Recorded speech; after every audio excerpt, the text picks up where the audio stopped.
WMBB, Panama City. We belong together on Channel 13. Coming up on News Center 13, opening arguments began today in the first-degree murder trial for Eugene Widener, and the city of Panama City throws out a proposed revision of their animal control ordinance tonight. I'm Larshay Hardy. Details of these and other stories next. Live from Channel 13, covering all of Northwest Florida. News, weather, and sports. This is News Center 13 tonight. Panama City Commission took care of some controversial issues at its regular meeting tonight. A proposed ordinance that would cut in half the number of animals that city residents would be allowed to keep had many people concerned, while the city's attempt to buy the Bodiford Seafood facility is being hard-fought. News Center 13's Robert Kittle has all the details from City Hall. A proposed ordinance that would update the city's animal control regulations had both residents and commissioners concerned. The citizens were upset because the ordinance would have prohibited a person from keeping a total of more than 3 dogs or cats. The current ordinance allows 6 animals. The commissioners were concerned because they had no warning about that clause of the ordinance, knew nothing about it, and listened to angry pet owners all day. City Attorney Rowlett Bryant said that part of the ordinance was an oversight and the number wouldn't be changed. But we might, as long as we have everyone's attention, we might clarify that the City Commission has no intention whatsoever of reducing the number of animals from 6 to 3. Still going to remain what it's been. That's correct. The Commission then passed unanimously an ordinance that doubles the fines for motorists who do not stop for stopped school buses. That fine will now be $100 instead of $50. The Commission then hit a snag on its plans to purchase the Bodiford Seafood Company on the St. Andrew Marina. The city received an appraisal and offered Bodiford $75,000, but Bodiford then demanded $275,000. So the city must now undertake lengthy condemnation proceedings, which could slow down the marina renovations already underway. Robert Kittle, News Center 13. Tonight, the city of Callaway held its regular commission meeting. It appeared at the beginning that this meeting would be a continuation of past week's shouting matches, but that proved to be only partly true. News Center 13's Hank Woolard reports. The meeting got off to a lively start with a shouting match between former Mayor George Smith and the current City Commission. Smith is of the opinion that Callaway doesn't provide adequate financial disclosure. The board decided to ask an Attorney General's opinion on that issue. In other matters, they approved the promotion and pay raises of several city employees and a resolution encouraging the county purchase of Baptist Assembly grounds for a new park. Commissioner Hubert Rogers announced that one of his tires had been slashed following the last commission meeting, although he did not point his finger at anyone. Perhaps the most distressing announcement was that further development in Callaway is being held in check by a lack of new sewer hookups, and there seems to be no solution in sight. Hank Woolard, News Center 13. The commercial bank in Panama City has a new president. Local businessman Deck Hull was elected by the bank's board of directors to fill the post previously filled by Jack Blackwell. Blackwell recently died, leaving the position vacant. Hull is expected to take office on January 2nd. The board of directors also elected Ted McLean and Clay Lewis to the positions of executive vice presidents. That announcement tonight from Bubba Nelson, chairman of the board of Commercial Bank. Testimony began today in the first-degree murder trial of Eugene Widener, one of 2 men charged with the robbery in Bowden Sr. Bowden was found beaten to death in his home on August 29th. After opening arguments this morning, the state began calling witnesses. News Center 13's Robert Kittle was there. In the state's opening statement, co-prosecutor Mark Smith told the jury the story of Bobby Bowden's death started when defendant Eugene Widener met with Gary Wayne Thompson, also charged with the murder. The two decided they should go to Fort Lauderdale, Thompson saying he could get them work there as male dancers. Widener said he didn't have the money for the trip, but Thompson said he could get money from Bowden. Thompson had been staying with Bowden, who had a habit of temporarily taking in people who were out of work or down on their luck. Smith said Widener and Thompson went to Bowden's house to rob him to get money for the trip. While they were there, they took a masonry drill bit, about 12 to 14 inches long, about that big around, solid steel, quite heavy. And with that drill bit, they beat Mr. Bowden in the head until they killed him. But defense attorney Tom Ingalls said his client knew nothing of the robbery, but went to Bowden's house with Thompson to help move an organ that Bowden bought the day he was killed. He said after moving the organ, Widener went to the bathroom and then heard a commotion. Went outside the bathroom door, and what he saw was Gary Wayne Thompson beating Bobby Bowden on the head with this masonry bit.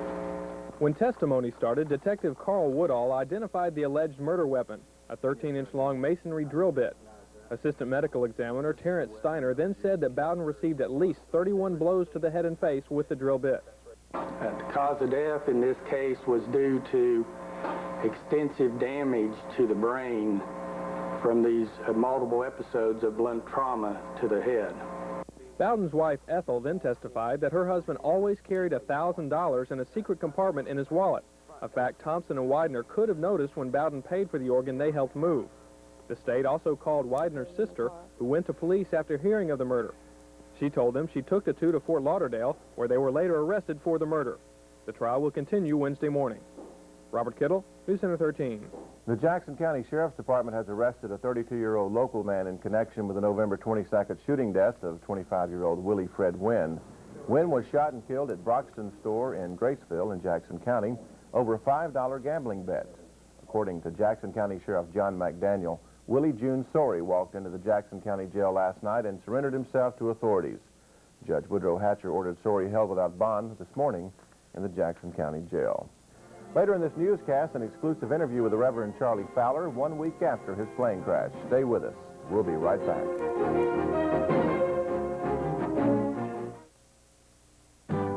Think of wonderful things at a wonderful price. Think of us first.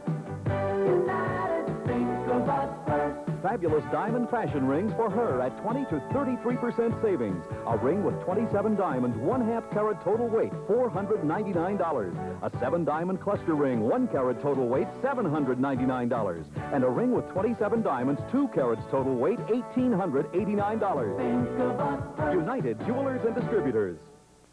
The time, right now. The place, your Mazda dealers. The event, Goodbye 86.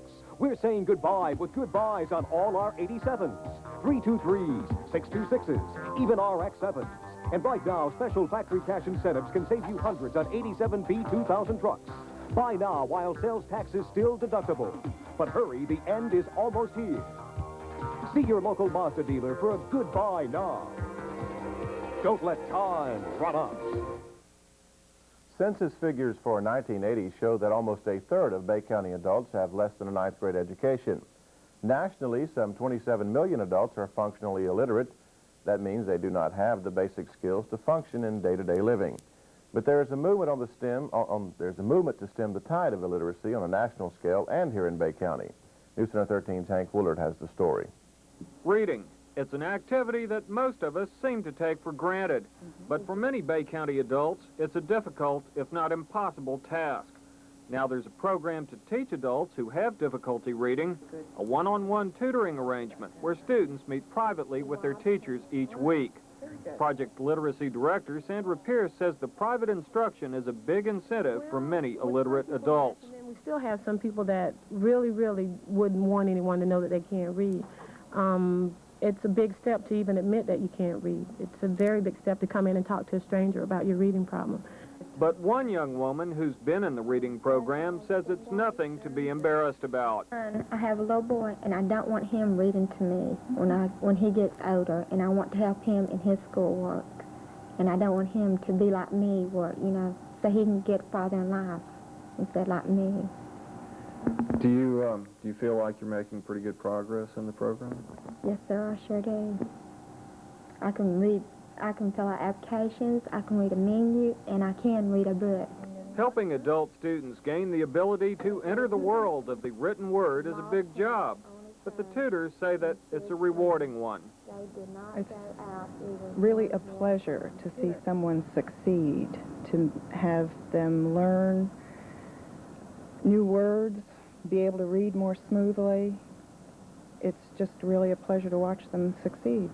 Right now, Project Literacy of Bay County has more tutors than students, and any adult interested in improving their reading skills should contact the Bay County Public Library. Hank Woolard, News Center 13. The Reverend Charlie Fowler is continuing to recuperate in a local hospital tonight following last week's plane crash that left him seriously injured. Tonight, in an exclusive interview, the Reverend Fowler talked about his night-long ordeal before his rescue and how he survived it. When a small private plane disappeared from radar over Bay County last week, local officials launched a massive search and rescue operation. But fog, rain-soaked terrain, and darkness hindered their efforts. It was the morning of the following day that rescuers located the crash site and the pilot, evangelist Charlie Fowler. He was still alive, but just barely. The only thing that could have made it possible for me to be alive was the Lord. When the plane crashed, I was trapped under wreckage of the plane and pine trees. I knew I was bleeding a lot, losing a lot of blood. Never had felt so much pain in all my life. Fowler says he survived his long night of intense pain by concentrating his thoughts on a passage of Scripture. Shall not die, but live, and declare the works of the Lord. I shall not die, but live, and declare the works of the Lord. And I know that's what I want to do. Live and declare the works of the Lord. Fowler's wife, Susie, who appears to have suffered right along with her husband, says it's a miracle he survived. I had quite a few reports, people thinking that he'd come out of the woods with mosquito bites and scratches. And that obviously, as you can see, was not true, but the doctor said any one of his wounds he should have bled to death. After laying there for 15 hours, that he actually should have bled to death. And the Lord just saw to it that he lived. He lived and he didn't die. Because of the evangelist's severe injuries, it's expected to be some time before he's able to return to his ministry. And for now, Charlie Fowler's biggest job is his own healing. Hank Woolard, News Center 13. To help defray the cost and other expenses associated with the Reverend Fowler's crash, a miracle fund has been set up at all branches of Bay Bank. And Bob Peterman is in now with the weather. And Bob, Charlie Fowler, a story of remarkable faith. We still can't get over that. That's absolutely amazing. So, Charlie, if you're watching, keep going, fella. We're all rooting. Okay, now, the weather. A little change coming up. We got some wet weather and then some cooler weather, and we'll tell you about it in a minute.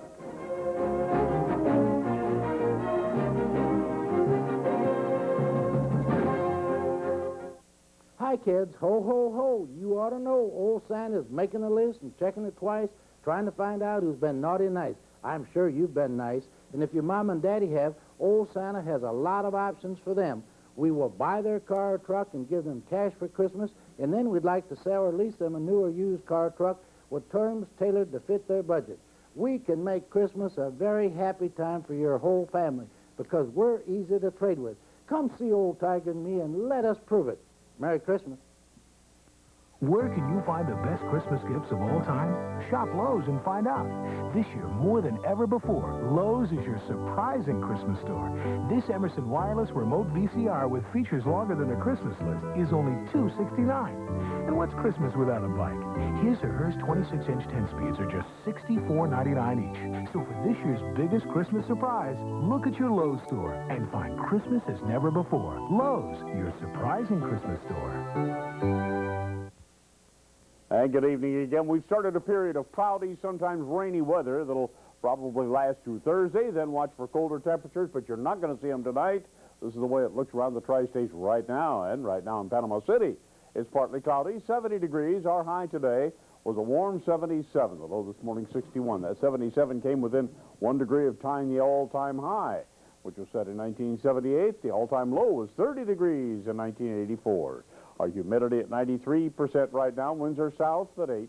Barometer 30.01 is steady, and water temperature at 62 degrees. On our satellite, cloud cover throughout the southeast. As you might have expected, ours a little bit thinner, but they'll probably get a little bit heavier tomorrow. And you can see how the clouds are being pushed along by the frontal system. It starts in Texas and winds its way over the entire eastern seaboard. Here's where the frontal system lies right now, and tomorrow the system's going to move a little bit east of us. By this time tomorrow night, moving rather slowly, but it's fairly widespread. We expect a few showers to stick with us through tomorrow evening. Here's what the highs look like tomorrow, and only up into the teens in part of the northern part of the nation. There's some bad weather in the northeast this evening. Snow, sleet, freezing rain, icy roads, bad driving conditions. They expect as much as 6 inches of snow tonight in New England. Heavy lake effect snow occurring right now in Michigan. There's flooding in Virginia, West Virginia, parts of Kentucky and Tennessee because of very heavy rains today. There's snow and ice tonight in New Mexico and the panhandles of Texas and Oklahoma, and chilly weather up north. Northern North Dakota and northern Minnesota, the wind chills are 50 below. How about the tides for tomorrow? If you're going to be going on the water, you need to know high tide will be around 7 o'clock in the evening in Panama City, low tide around 7 in the morning, and you see them for Destin, Port St. Joe, and Apalachicola. The pool at the Woodruff Dam today measured 46 feet. The Apalachicola at Bluntstown 7.3. We, again, do not have a reading on the Choctawhatchee at Caryville. Now, offshore tonight, wind should be from the south and southeast, 10 to 15, seas 3 to 5, the bay's choppy. And then tomorrow, they'll be shifting to the north at 15 to 20. Seas will go up a little bit to 4 to 6 feet, and the bays will become rough. Now, the forecast. Cloudy with some thunder showers tonight, a low of only about 65. High around 70 along the coast, 65 inland. Winds tomorrow afternoon will become northwest at 10 to 15 miles an hour. Thursday, chance of rain, and then Friday becoming partly cloudy. Saturday, and you can see how it gets a little bit cooler each day. We should be down in the 30s Saturday morning. It's going to be a chilly weekend. All right, Bob, thanks. And we're going to take a short break, but when we return, 2 former national security aides plead the Fifth Amendment in the Iran scandal. That story and more in a moment.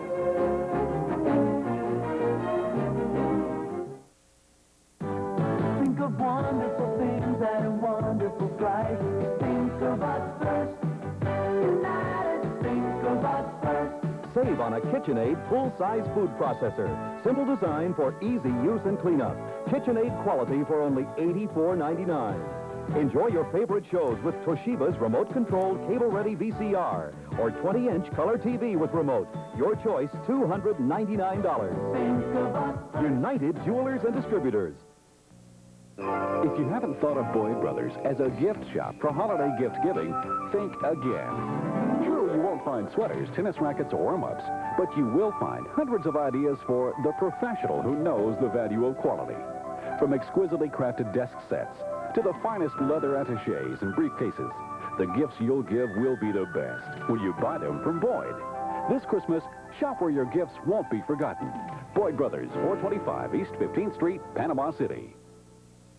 Although Seoul Aviation is best known worldwide for pilot training, people flock to Seoul's ramp in small and large aircraft for personal service. No wonder the airlines have chosen Seoul for their servicing. Seoul's 21 acres accommodate aircraft parking, FAA-certified maintenance, factory-authorized radio installation and repair, and aircraft sales from the small to the large, including jets. Seoul thanks you, Bay County, for 41 years of support as your one-stop aviation shopping center. Merry Christmas and a Happy New Year.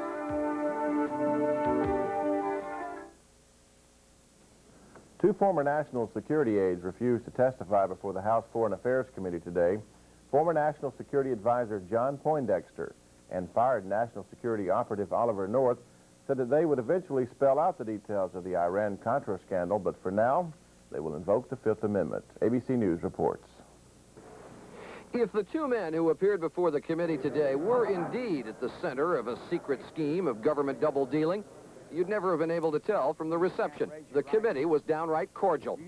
Both witnesses said they wanted to talk, but wouldn't. Now, I, too, will cooperate with this committee at an appropriate time.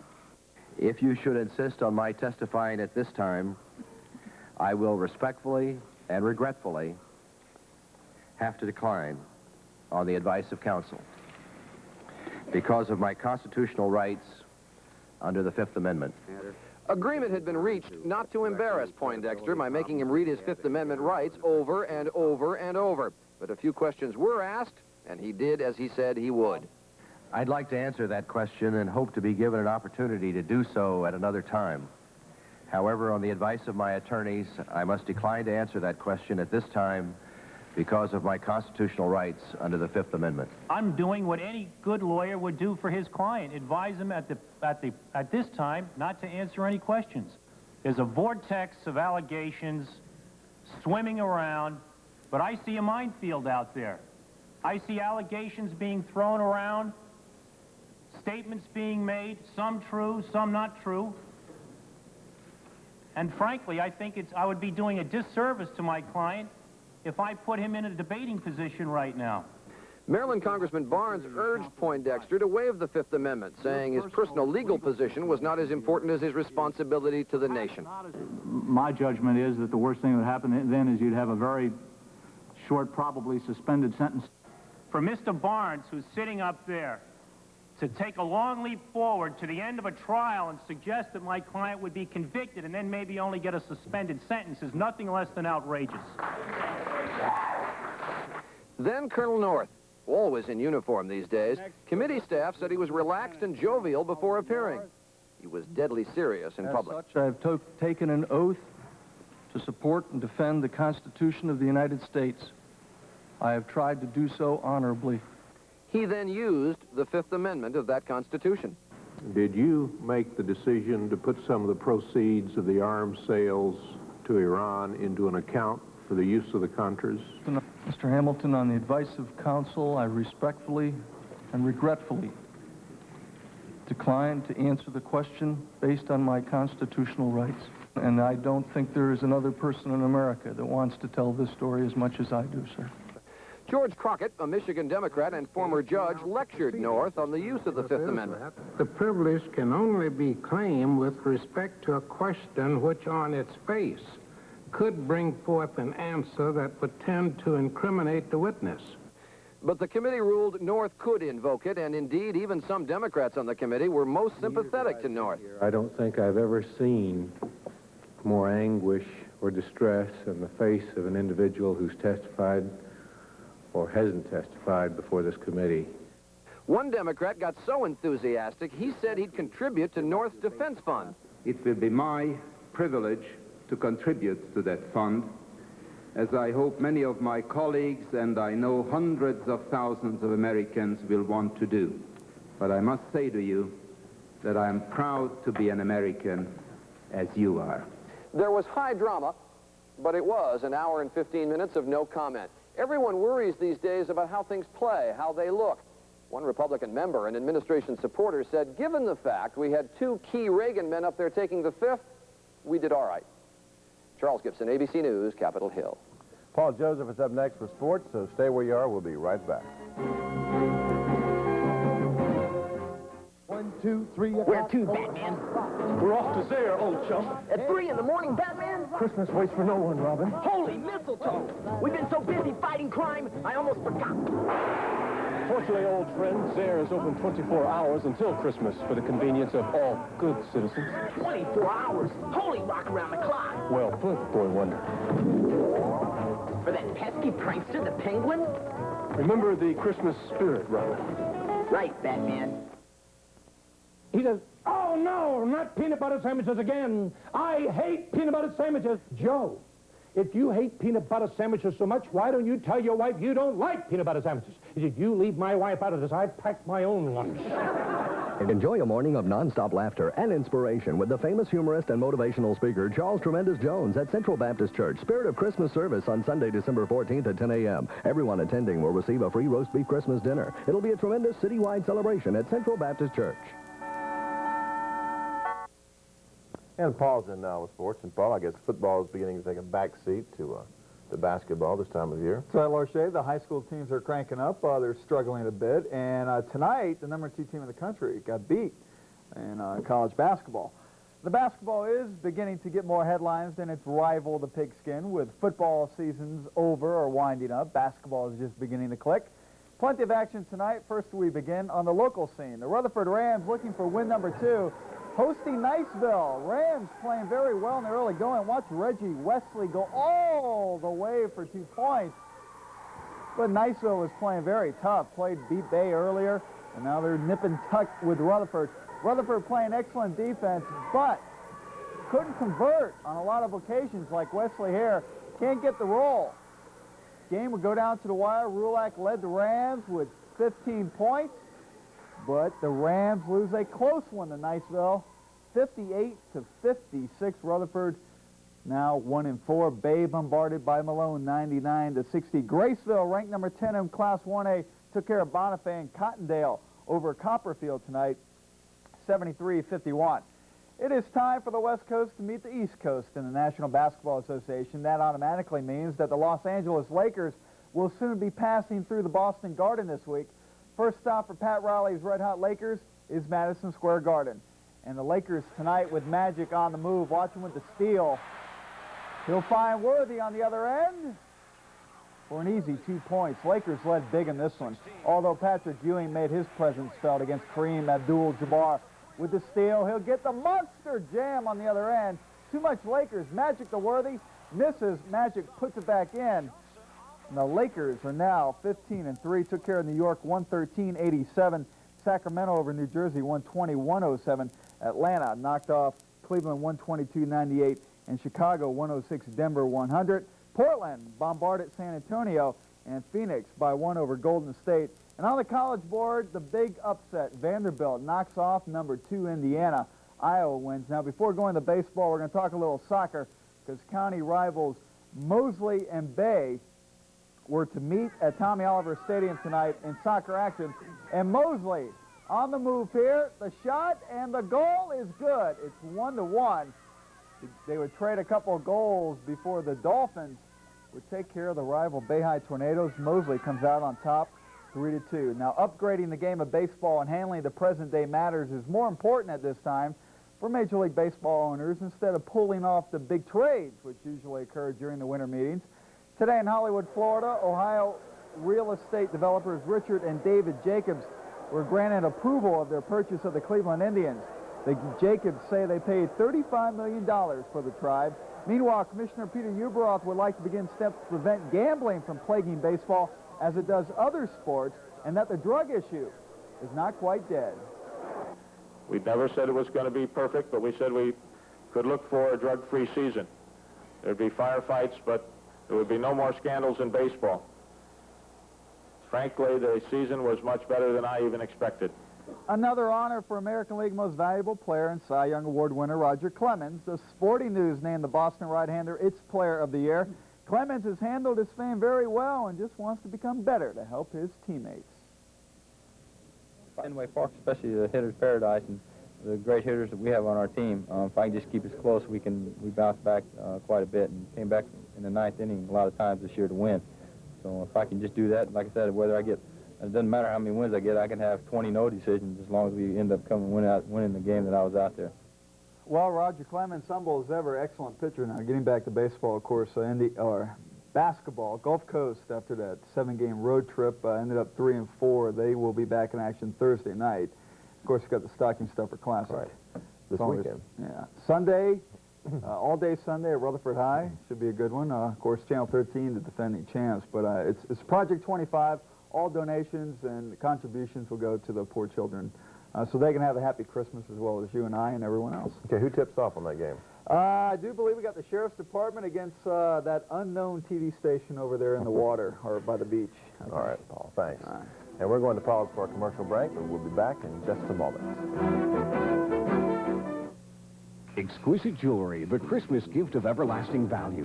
Gold, beautiful 14-karat gold necklaces, earrings, bracelets, and charms. All gifts that'll be cherished for a lifetime. Buy now and save for Christmas. Cogburn's has a large selection of 14-karat gold neck chains from $79. Gold earrings, perfect for all occasions, from $39. And Cogburn's 14-karat gold bracelets begin at $29. Or select one of these beautiful 14-karat gold bangles from $169. Cogburn's, the first name in fine quality jewelry. Downtown Panama City. The Knife Shop has the largest selection of knives in the area with over 1,000 knives at savings of up to 40%. Kitchen knives, pocket knives, hunting, diving, and survival knives, throwing knives, and Swiss Army knives. Famous names like Buck, Case, Puma, Old Timer, and many others. They make the perfect gifts for men and women. The Knife Shop also handles custom design knives. The Knife Shop, 2 blocks east of Kmart at 1115 West 15th Street. And that's a look at the latest news, weather, and sports. Thanks for being with us. Stay tuned next for Nightline, and we'll see you back right here tomorrow night on News Center 13. Until then, good night.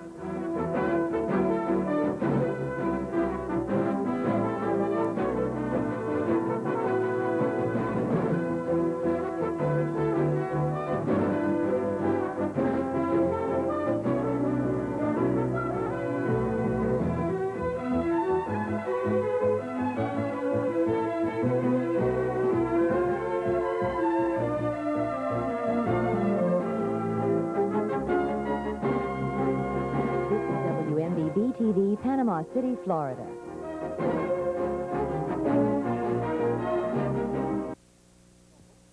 On the